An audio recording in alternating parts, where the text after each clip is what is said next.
Hello and welcome to episode 449 of the Money to the Masses podcast with your resident expert, as always, Damien Fay, and me, Andy Leaks. Damien, welcome back. How are you doing? I'm good. It's good to be back. We had another short break from the podcast. I mean, it's unusual to have a break or two breaks this early on in a year, but it was half term. We spent time with our families. Well, I say we did. I did. You didn't, did you, Andy? Not as much as you probably could have done. I knew this would come up on the podcast. Look, I booked what I thought was going to be a lovely trip to London with my family, overnight in a hotel, go and see a couple of shows, maybe go to the cinema, walk around Leicester Square, see the sights. It wasn't to be. I still blame my wife because there wasn't anything in the calendar. I thought I would surprise my family and go on a nice trip to London during half term. I had the time off work. It seems that what had actually happened is my wife had agreed to do some dog sitting for a friend. And so we had a friend's dog to stay over. We also had our own dog to consider, so we couldn't really just palm our own dog on. The long story short is that I still went on the trip to London. And unfortunately, my family didn't. So I had a lovely time in London, hotel, overnight stay, went to the cinema, went to see a show. Oh, that makes me sound really bad, doesn't it? All I hear is that you are blaming your wife, Lola, the office dog, who's had a friend round, and then you've gone to London as a married guy and stayed overnight in a hotel on your own and enjoyed it. So, yeah, I mean, I'm surprised you're not in the doghouse, to be quite honest, but there we go. So I did spend a bit of time with my family. All right, don't rub it in. Did a few things football related, actually. Went to see Tottenham, funny enough, do a training session, which was a slightly bizarre experience because having gone to the games, you go and watch them train and it was cheap. And it was really for the kids to be able to get close to the players. But then when it started, you just are literally watching some grown men train and there's no atmosphere. So it's slightly odd if you do go to live football matches to go to something which there is no atmosphere. But it was still good fun, went around the shops, etc. So it's good to be back. And I'm going to go straight into one of the things that happened to me today, actually, which was related to a topic we've talked about on the podcast recently about the car finance review. So as you know, we'll link to it in the podcast notes. We did a piece on the potential review of car finance sales that were made in the past prior to 2021, and there could be some kind of conversation coming people's way. It's very early days. I'm not going to go into full details, but I did mention on a recent podcast that Martin Lewis had launched a tool that essentially helps you fire off an email to your car finance company that asks the questions whether there was a discretionary commission arrangement in the agreement. And so that's the precursor. If there is a mass mis-selling scandal in a review, then you could use that information later in the year. So what was funny about it, I actually took my car for service. So I was sitting in the waiting room. They were servicing my car while I waited. This is a car I now actually own outright, but did have finance on it a number of years ago. And while I was sitting in their waiting room and they were servicing my car, I actually filled out the tool on Martin Lewis's website and fired off an email to their finance department to ask the questions about whether I've actually had a finance agreement that had that discretionary commission arrangement in it, which felt slightly odd. I'm not sure what the emotion was that I was feeling. I never quite trust garages, so I never knew what was going to be happening out the back with my car and what sort of bill I was going to be presented with. But on the other hand, I could have been potentially setting my stall out for some sort of compensation in the future. So that was good. And on another thing, Andy, just to mention tools that we do use, we don't mind if they are obviously money-saving expert tools. Any tool, if it's good, we will promote it. You used their Resolver tool recently, didn't you? Yeah, it worked out really well for me. Resolver is an online service. You can use it via your phone, and it essentially gives you a quick route in to the complaints team at whichever company you need to make a complaint to. And it will handle all of the templates and everything for you and enable you to hopefully get a resolution to your complaint. I used it recently and it was excellent. I spent hours on the phone getting nowhere. Within, I would say, 10 minutes of using the Resolver and firing off what I needed to, within 24 hours, I had my resolution. Resolver resolved it. Resolver resolved it. And the reason it's quite interesting, we mentioned it because Andy was spending a lot of time and effort with this particular complaint that he had, and it did get resolved. And Resolver was a tool that was made quite a number of years ago. And then I think Money Saving Expert started to back it, and then it became part of their service. So something to look at. Anyway, moving on to what's on this week's podcast. You'd be pleased to know if you invest, there is an investment piece about markets. And again, a bit of a timing thing about whether markets could be turning over. Then we're also going to be doing a piece about energy. So there's been some development in the energy market, particularly around potentially fixing your bill, some interesting deals and innovations that are appearing. So you'll be interested in that, particularly if you are a British Gas customer, but even if you're not. And the final piece we're going to be doing on the podcast is relating to eSIMs. So Revolut, who are the company that many of you will know for their prepaid cards that you will use when you travel abroad for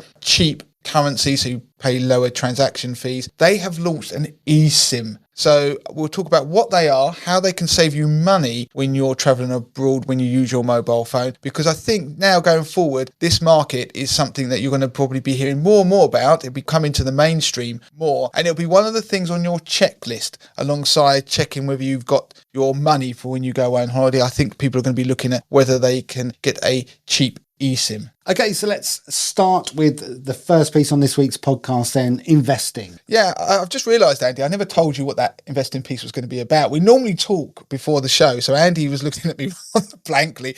What's the YouTube videos? Because these are going out on YouTube now if you want to watch us doing the show and watch me and Andy occasionally stare rather blankly at each other. I think it's time we should release some of our outtakes as well, because there are quite a few. I'm not sure the world is ready for those, but investing, I'm going to be talking about something called Dow theory. Now, it is a cornerstone of technical analysis. So people who listen to our market updates that we do or the podcasts in the past know that we do like to look at technical analysis. So it's looking at data, so charts, to try and determine a potential future path for market. So think of it like looking at weather reports, looking at cold fronts, warm fronts, pressure numbers, all these sorts of things they use to make a forecast of what the weather's going to be doing over the next few days, few weeks. So technical analysis is like the equivalent for stock markets in particular. So the Dow theory was developed by Charles H. Dow, who happened to be the co-founder of Dow Jones and Company, and also was influential in the development of the Wall Street Journal. So he was somebody who, in the world of investing, was a pioneer. And actually, the Dow theory and what he was doing goes back to the 1890s and the beginning of the 20th century. So we're talking about something that was nearly 130 years ago.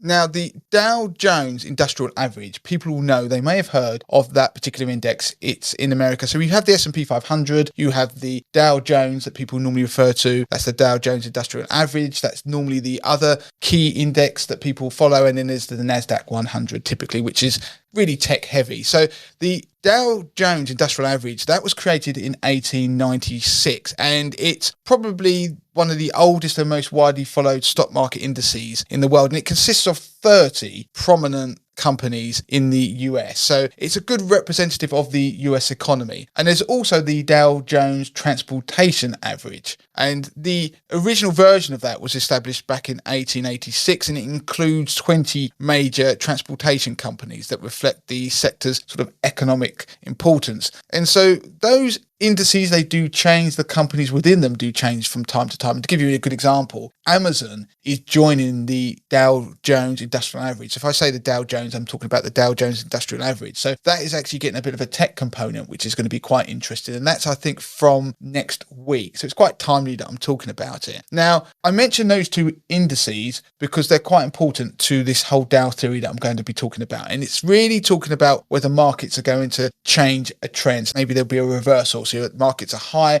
are we going to see them slump, and vice versa? So you can use this Dow theory. Now, before I carry on, if you want to look at these stock markets on your phone, because people do quite like to follow them, if you search DJT in your stock app, that will be the Dow Jones Transportation Average. If you search DJI, you'll find the Dow Jones Industrial Average. So they're the two things you want to look at, because I'm going to be referring to them, and it's more about the dynamic between those two averages. Now, the concept of what we want to talk about needs a couple of principles you need to understand first of all to make it work. So one of the principles is that markets discount everything, or in other words, the share price of a company reflects everything that's known about it. And that's part of the efficient market hypothesis, which you may have heard about as well. So that is an assumption, and not everybody believes that, but it's saying that if you see a share price, that reflects everything that's known about that particular share, because people are buying and selling it based on all the information that's out there, and whatever that does, that's reflected in the price, because you don't know everything. So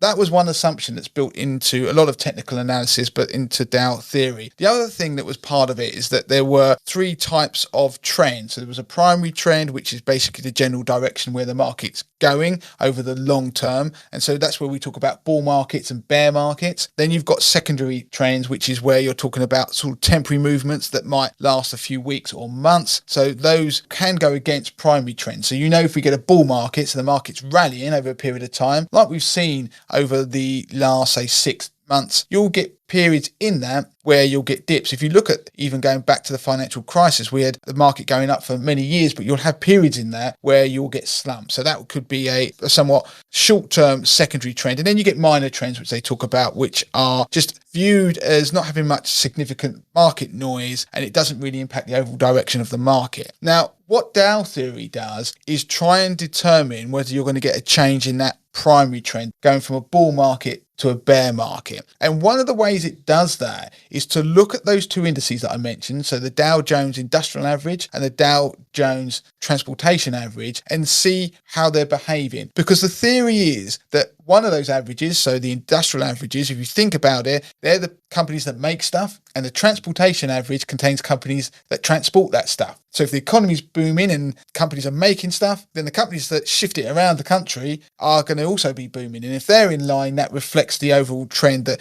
the economy is probably booming and that we are in a bull market for stocks. But if you start to see a divergence in those two things, then that's starting to show you that maybe we are moving into a new paradigm, a new slump. So if the markets are going up, that could be that we're about to see the stock markets roll over. If we are in a bear market, it could be we're about to see them rally. And what you want to look for, look at the stock market app that I mentioned earlier, look at those two indices, and you want to look at periods where there's a divergence. So one of them might be making new highs, but the other one might start be making lower lows. So it's actually starting to fall down. But you also want to see whether there's confirmation from what they call volume. So if you go to Yahoo Finance, I really like Yahoo Finance as a website. So if you put those indices that I mentioned earlier, you type those letters into Yahoo Finance or just search for the actual full names of the indices that I mentioned, you'll find charts that are interactive and you can play about with them, and it's free, which is brilliant. And you can then draw lines on them if you want, but you can then look at the volume. So the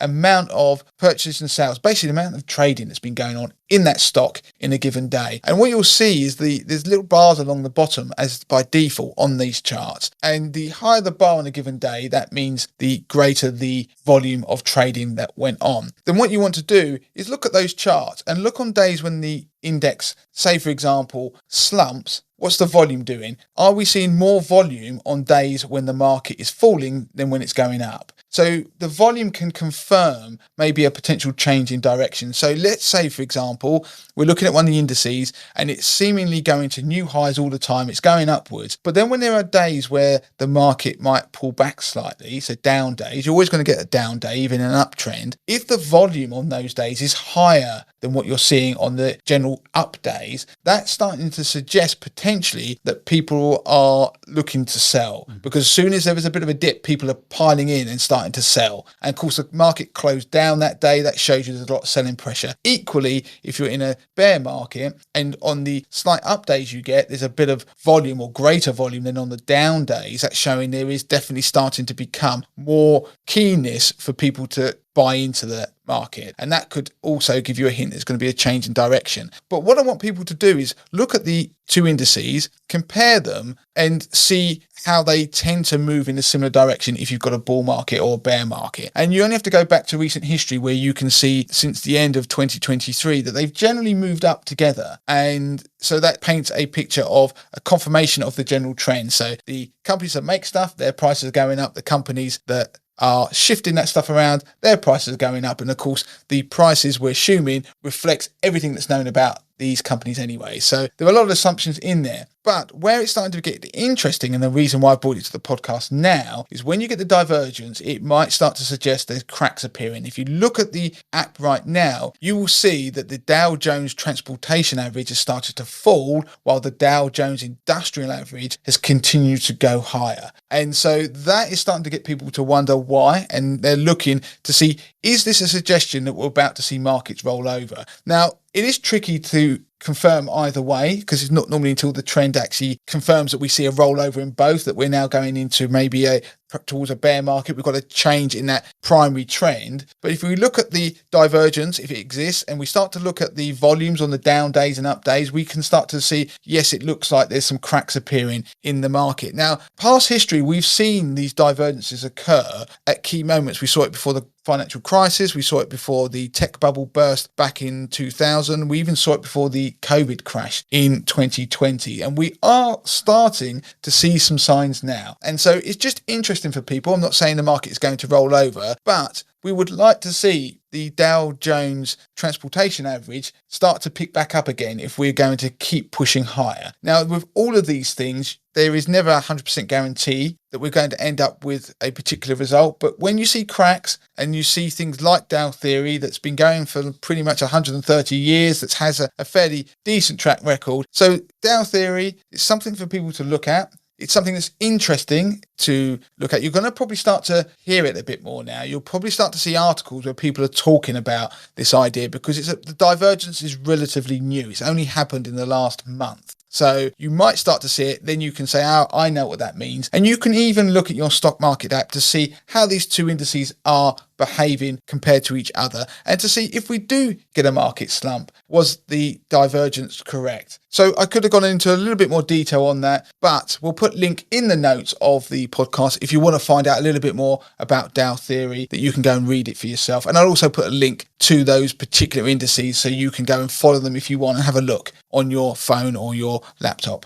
Okay, so let's move on to the next piece of the podcast then, energy. Now, we've heard recently that the energy price cap is changing again from April the 1st. It's been significantly cut, which is good news for energy consumers. But just prior to that, British Gas, one of the biggest suppliers in the UK, announced a new tariff that piqued our interest because it's slightly different. And Damon, you got an email on it. Yeah, so Andy's going to go into the details of that tariff, but it is innovative. But it was, as Andy mentioned, it was ahead of the cut or the announcement of what the cut would be to the energy price cap. And we've seen it now fall quite significantly. And for consumers, obviously, most people are on the standard tariffs with their energy provider, and so they are paying the energy price cap for their bills. And there hasn't been really any decent fixed rate tariffs coming out that are actually going to be below that energy price cap. But of course, this is where we then saw some innovation from British Gas when they announced this particular new tariff. And I think going forward, we're probably going to see a little bit more from energy companies that might finally mean that people start shopping around. Yeah, so British Gas have come up with what they call their price promise deal, which ultimately is trying to entice customers in now prior to what is going to be the energy price cap figures coming out in April. And so to explain what this British Gas price promise tariff is, it's a fixed price tariff, but it has an element of flex in it, which means it can ultimately and will ultimately change come April once the energy price cap figures change. So you've got to remember this tariff was released before the energy price cap announcement was made, but their idea is they can get people in on a fixed deal with this element of flex. So what does it mean for people? It means that if they move over to this fixed deal now, they'll guarantee to save around about 12% on what the energy price cap is currently, as in from January through to March, the end of March. But then it will move in line with the energy price cap and come down, and they guarantee it will be at least £1 cheaper than whatever the energy price cap is come April, which we now know. Yeah, so basically what they were doing, people wouldn't fix because they're thinking, well, the energy price cap is coming down. What they're doing now then is giving you're going to go into a fixed tariff, but for the next few months, we're going to guarantee you're going to go under the price cap. You're going to save. So from that point onwards, presumably then from the 3 months after April, so we're talking about the end of June, then you are on a fixed deal. Yeah, so if you switch now, let's think we're at the end of February, we're coming into March, you're guaranteed to save money right through to the end of March. You're then guaranteed to save at least £1. All right, it's not a lot, but it changes as of the 1st of April to ensure that you're still under that energy price cap, all by a little bit. But then we've got to talk about what happens from July onwards. Now, the predictions again from Cornwall Insight suggest that energy prices will come down again in July. This flex deal, however, will not come down again. It's a one-time deal. It will flex in April to account for those energy price cap changes, but then come July, you will still be fixed at that April price. So if prices do come down again in July, as is currently predicted, you could be slightly worse off on that fixed deal. This fixed deal with British Gas runs until May 2025. So you've got to do the numbers in your head. If you think that the general trend of energy prices is going to continue to trend down, then you might be worse off fixing. But you've got to remember, you know what you'll be paying. What sort of a price do you put on the fact that you can sleep at night? And actually, if you think about the fact that it will be cheaper than the April energy price cap anyway, if you look to last year or the year before, you're still doing okay. So just to sum up on this, you will save money if you move over to the British Gas deal relative to the energy price cap for January. That's guaranteed. You'll also save money relative to the energy price cap in April, albeit just slightly, maybe £1 or so guaranteed. You then might end up paying more come July. You've got to weigh that up, but then you're locked in until May 2025 to do the numbers. It is interesting. What it does mean, and why we're bringing it to the pod, is an element of flex. Is the next company that comes out going to provide an extra 3 months of flex to incorporate the July figure? We don't know. Yeah, so essentially you're no worse off than the energy price cap until we start getting into the summer. But then looking at the Cornwall Insight predictions for the rest of this year anyway, it's predicted to be heading back to somewhere near where they actually think it will be in April come October. So there is a small dip in the summer, but then they think it will pick up again in the winter. So it's a bit of a gamble, but if you are more worried about your prices rising next winter, and you are then comfortable with the rate you would be paying come April and want to fix, then it is something that's worth bearing in mind. We do provide a roundup of all the best deals that come out on the Made to Masses website. We'll put a link to that in the show notes, so you can bookmark it in the future, because we won't necessarily cover every time someone comes up with an energy tariff, but it's because the market has changed slightly. And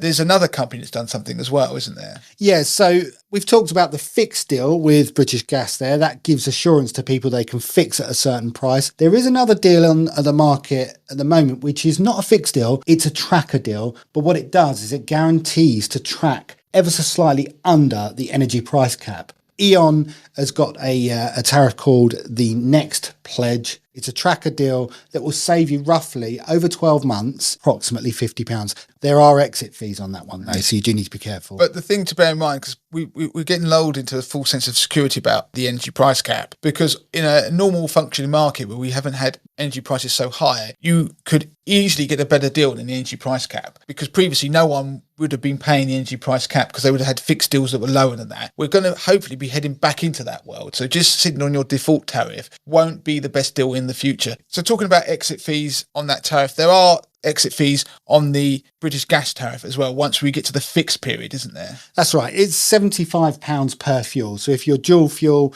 you would need to pay £150 to get out of that fixed deal. But what is quite interesting, what British Gas have done is they've said that they'll happily switch you to any other fixed tariff with British Gas. So if you decide, or if British Gas subsequently come out with better deals in the future, you can move over to those without penalty. So there's again another nuance to that deal that makes it attractive to customers. But it's not just British Gas customers. You can be a non-British Gas customer now and move over to this new tariff. Yeah, absolutely. It's open to all new and existing customers. So yeah, have a look at the article. We've got all the details on how it works and we'll link to it in the show notes. Good. So that is energy. So it's good to see there's some movement there. I'm going to move on to the next piece of the podcast, the final piece, which is to do with eSIM. So this is something that came about this week. It seems to have blown up quite significantly. So Revolut, as most people know, as I mentioned at the start of the podcast, they're a company that aren't actually a bank in the UK yet, but they do provide lots of services for people who travel. Principally, you will know them for providing a prepayment card where you can get cost-effective use of money abroad. So you can actually buy and withdraw money, so you can make transactions without any fee, so minimal cost. Now, that has been incredibly attractive. Then we had the likes of Starlink, etc., who came along and also innovated that particular market. But Revolut have now come out with an eSIM. So they are entering the mobile market. So when we go on holiday, of course, there are roaming charges on a lot of tariffs. So when we go abroad. And so what Revolut have done is launched this eSIM, and we'll put a link to the full news story that we produced on the Main to the Masses website. And I need to give you probably a quick explanation of what eSIMs are. So we had to look into it in quite a lot of detail. A lot of people who won't ever have heard of them. And to be honest, most of us in Main to the Masses towers weren't really aware of eSIMs. And partly that's because a lot of phones didn't used to be able to use them. So modern phones, so most phones you're probably looking at that have been out in the last few years will allow you to use eSIM. So when you get a phone, you normally have to put a SIM card in it. And that has been standard for, well, as long as we've had mobile phones. But what you can now do on modern phones is have an electronic SIM. And so the eSIM, actually the E doesn't stand for electronic, it stands for embedded. And what it means is you can now download a SIM that's electronic onto your phone, and you can switch over to that SIM without having to physically change SIM cards. So what people used to do often, if they were very clued up, if they were going abroad, let's say they're going to the US, they might decide that their tariff was expensive, or the bundle they could buy to have the use of their phone abroad was expensive. They may go and buy a SIM locally when they got to the destination of their choice, and then they would swap out their SIM in their phone with this new physical SIM, and then be able to use their phone at a much reduced rate when they're abroad. That was fiddly. You'd have to go and research and find the SIM, physically make the changes, and it also means that you can't therefore use your existing number in the UK. But with eSIMs, you can in fact download a SIM, so you don't have to make a physical switch, but you can also use your existing number. So that's quite exciting. So with this new eSIM from Revolut, what you can do is before you go away, you can decide to use this eSIM. You put it on your phone, and then you can just flick over to it while you're away, while leaving your existing SIM still in the phone itself. Your number still works, and then you can use your phone at reduced cost. And because it's based on data, you would typically, let's say, for example, go abroad, you might go to the US, you might use things like WhatsApp and things like that to be able to make calls and send messages via your data, which is included in these services. You can still receive calls, etc., on your phone as you normally would, because you've still got the same number, but you will probably be charged by your normal provider in the UK, so do bear that in mind. So the whole process is actually very straightforward. For Revolut, you can control it via the app. So if you download the app, if you go in there, you can see at the bottom there's an option that says lifestyle. You go in there, you can find details about the eSIM itself. Now, eSIMs, when you look at the numbers, they are useful if you go abroad but outside of the EU. So that's one of the big things about it, because a lot of companies do provide add-ons that you can pay for before you go away, or in the case of the EU, when you actually get there, you normally get notified, and the cost of using your phone over there is normally only a few pounds a day. So it's actually quite cost effective if you're going for a short trip. So if you look at the price of eSIMs and the use in Europe, you probably won't be better off using them. But if you start to go outside of the European Union, then you are likely to benefit from the cost savings of using an eSIM. Now, just to give you some numbers, Revolut's eSIM, when you download that and you use that, if you go to America, you can get 10 gigabytes of data that will last you for 30 days for just over £20. Whereas if you were, for example, using one of the other providers, I'm going to just use a generic one. If you used EE, for example, you would have to pay near £6 a day to get 500 megabytes of data. So if you went for a month, that is going to be basically heading towards something like £180 to use your phone for 30 days, and you can only use 500 megabytes a day. Whereas, for example, on the Revolut eSIM, you could pay just over 20 quid to get 10 gigabytes of data that would last for 30 days. So that is why they're attractive. So if you look at the cost analysis, how does the Revolut eSIM compare? It's quite difficult. The market is quite splintered. You can go online, you can find comparison sites, but you have to do a bit of research. But it's broadly in line with some of the better deals out there. You will be able to, of course, find cheaper